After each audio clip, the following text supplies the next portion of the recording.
In today's video I want to try some macro photography. So in our Blender scene we can hit A, X and then delete to delete everything, and then we need some nice foliage. So what you can do is go over to Steam and buy this 3it program, which is only like $4 and you can download it for free from the web, but I really like this Steam version since it's much easier to use and I didn't even know it was released, so I want to highlight it real quick. It's a really good program and all the textures and assets you make you can use for free commercially without anything else you need to do. So it's really cool. We can open that up and go over to a new tree, and over here in the leaf texture you can find all the textures they have here. For this video I'll probably be using the leaf dandelion PNG, and they also have a normal map and roughness map, which is really cool, and it's a 1K texture. Probably not the best for macro photography, but this is the best texture I have and I really like this program. If you want to see a tutorial of how to use this program, leave a comment down below. I'll certainly make it if there are enough people that want it. And by the way, thanks for 10k subs, that's really cool. Thank you guys. So we're just going to add a plane with Shift A, add a new material and call this grass, or just a dandelion leaf, something like that. And then selecting the principled BSTF, Control Shift and T will open up the file menu, and then you can search for those textures. Once you've found them, you can just select one, so this albedo texture, and then shift select the roughness and then principled texture setup, and this will do everything for you. Or no, we still have to do the albedo map since that file name doesn't include albedo, which is pretty sad to see, but it's an easy fix.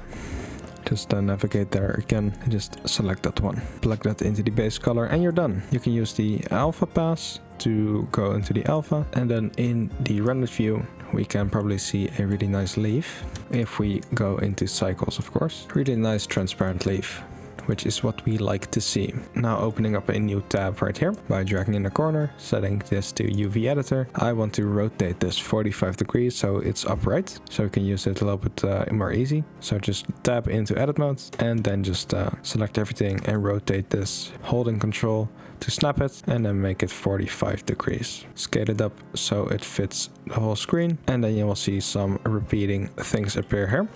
It's not the end of the world. We can fix this in two ways. We could either just go into edge select by pressing 2 and then double G on these edges and slide them inwards. That's probably what I'm going to do, since we don't really need that much geometry or that big of a plane. But the other method is just setting all these to be clip so they don't repeat. In edit mode we can press Ctrl R and add some loop cuts, about 9 or 10 I'd say. That's pretty good. Just make it like this, and we're going to set the origin to this point here. So Shift S and then cursor to select it with the edge selected here, and then right click, set origin to 3D cursor, and with Alt G we can then snap this back to the world origin. Shift S and then cursor to world origin to set the cursor back again as well. Okay, if we disable the scene world here, we can have some lighting on here, and yeah, it looks pretty cool. In the texture we could probably also do smart interpolation to make it a little bit smoother, and to make a little grass patch. With this I'm going to use some modifiers. I'm not going to use geometry nodes since that will be too complicated. We're just going to add in a simple array modifier and rotate this. In edit mode we can grab these vertices and kind of like rotate them like this and move them down, something like that. And then in the array modifier we can set in object offset, add in an empty sphere, set that as the offset object, apply this rotation and then rotate this object and move it a little bit, and then we can just array this a bunch of times, and then add in another array modifier, set this to object offset as well, and then to the empty, and duplicate this, make it a new empty.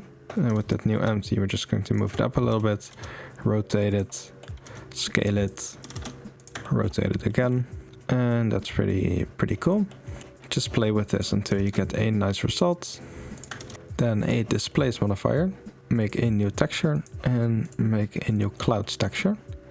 Set the size to something big, like 1, and the depth to the maximum, 24. Then add a subdivision surface modifier above the displacement with about 2, and then another subdivision surface under that of about 1, and change the strength so it's not too heavy. You can also add some relative offset to this one as well, just something like this. It's pretty cool. We can then apply everything, and then we have this mesh. We can delete our empties, and then just duplicate this, scale it down on the z-axis, and then with L hovering over a couple of these, just delete them. And then in these ones we can make a new material instance and add a use saturation value node in here. Set the saturation to something like 0.5, then the U to something more reddish, and then the value down as well to make it like a dead leaf, something like this. And I rotate this one as well, some random rotations. Now selecting these ones, we can also hit L on a couple, and with P separate these by selection, and then separate these by loose parts, and then make sure to move these into a new collection called something. You can just call it collection 2. This is not a permanent collection. And then just rotate these up a little bit according to the 3D cursor. Rotate them again, and then enable everything and scale them together. Just do some random transforms with this.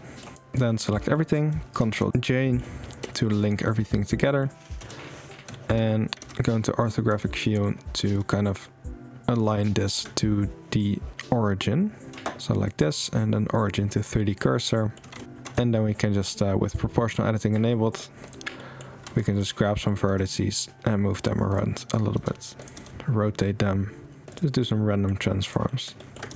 Now we want to choose one of the prettiest ones and hit L again, and then Shift D and P, and then by selection of course.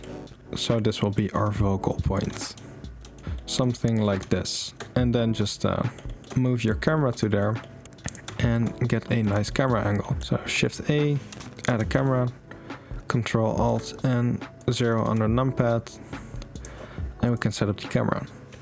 We are going to set the focal length to something like 120 or something big, 100 to 200 range, and then set a depth of field.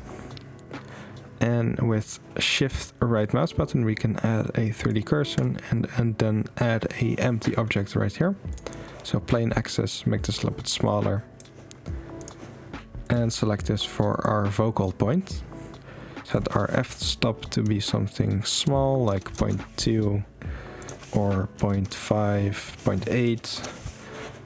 Nothing too extreme, but definitely pretty low. Now it's time for the fun part, which will be the water droplets. So just join all the meshes together. Maybe just frame the camera a little bit better. So we have something like this. This looks pretty cool. Right now I just want to hit L again on this leaf and just separate it by selection, and just call this the main leaf. And then in the geometry nodes editor we can add a new geometry node setup, and we'll call this water droplets. On here we can get the geometry and do a distribute points on faces. This will distribute points on faces. I don't know why I said that, it's pretty obvious. And then a join geometry, of course, since we also need our geometry back. To make sure that it's only on the visible part, we can use the alpha texture, so the image texture. So we can add in an image texture, and then just select our dandelion PNG. With the alpha we can set this to the selection, and to make this work properly we need to add in the UV map. So in the vector we could just place it into the group input and go over to the geometry nodes thingy, and then just hit this button and then change this to UV map, and that should work. Now if we use the alpha and just preview this, it should only be on the alpha part, so we don't even need the map range node. What we can do now is just add some icospheres on here. So already these balls look pretty cool, but we can add some icospheres on here to kind of change the scaling of this. So with the distribute points on faces, we can add a instance on points, and then in the instance we can set our icosphere, then change the radius to whatever we want. 2 subdivisions, pretty good for now. And then do a set shade smooth and change the scale randomly to a combine XYZ, a random value. And now you can see we have some nice scaled water droplets. Just set the minimum to 0.2 so they don't become too extreme. And we can also just realize these instances and just deform them a little bit. So set position, and then in the offset just add a combine XYZ, and then just do a Musgrave texture, and then just connect them to all of them with a math node to kind of make this a little bit smaller. So 0.02 or 0.01, since they're really small. Set the scaling to like 1 and the detail up and the dimension down until they look something like this. So 0.5, just so they're not like perfectly round. You can change the density so we have more water droplets. And then right here, just before we join the geometry, we can set the material and then just make a new material for this. So we're going to go over to the shader editor and just make a new material, call this a water. And then in the geometry nodes, just enable this right now so we can see them while we're working. Just delete this principled BSDF and add in a glass BSDF. Set to the surface. This already looks pretty cool, but we need to set the IOR to 1.33 something. Set the roughness to something really small, like 0.005, and the color to a little bit bluish. Not too blue, like a really tiny bit. Something like this. Add in some Fresnel, and then a transparent shader. And then mix these two together by pressing Ctrl, Shift and right mouse button to drag over them. And then get the vector to right here, which should make it a little bit more realistic. Set this to 1.33 as well. And yeah, this looks really cool. As you can see, we have a water droplet right here that's hanging off the edge. So we can try and fix that in the geometry nodes editor. Just preview or we could just fix that with the seed, of course. And this is looking pretty cool. Now it's time for some lights in the scene. Since we were using the default environment texture, we could use an HDRI for this, or you could just use a sky texture, which is already in Blender and requires little to no effort. So just add this. We are not really going to see the sky anyway, so it's only for lighting, so it doesn't really matter that much anyway. Just change the values how you see fit.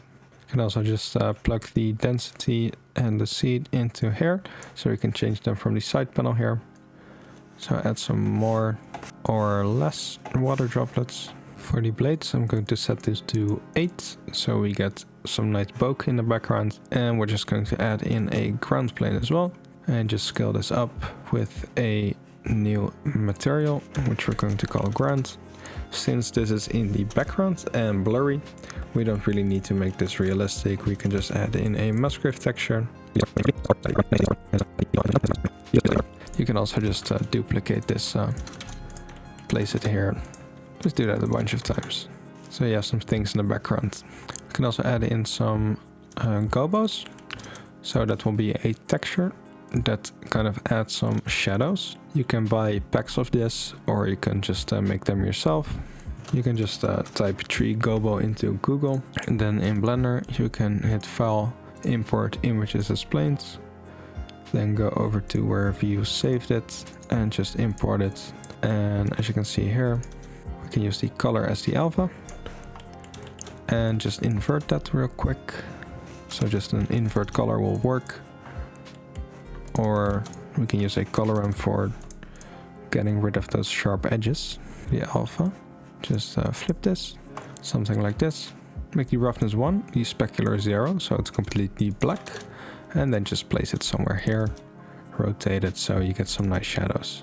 So this is without and this is with. You can see some nice leaves appear. You can also add, get animated ones, I believe. I'll try to leave a link in the description.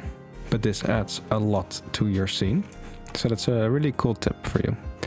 After this, I did a little bit of compositing and then just rendered out the final image. And I think it turned out pretty okay. I'm not like entirely happy with it, like I was with the beetle render from the last video. But I think it's a good start for something new. If you have any feedback for me, please leave it in the comments. I'm happy to learn something new. And if you have suggestions for the next video, you can also leave them in the comments as well. So I'll see you in the next one. Goodbye.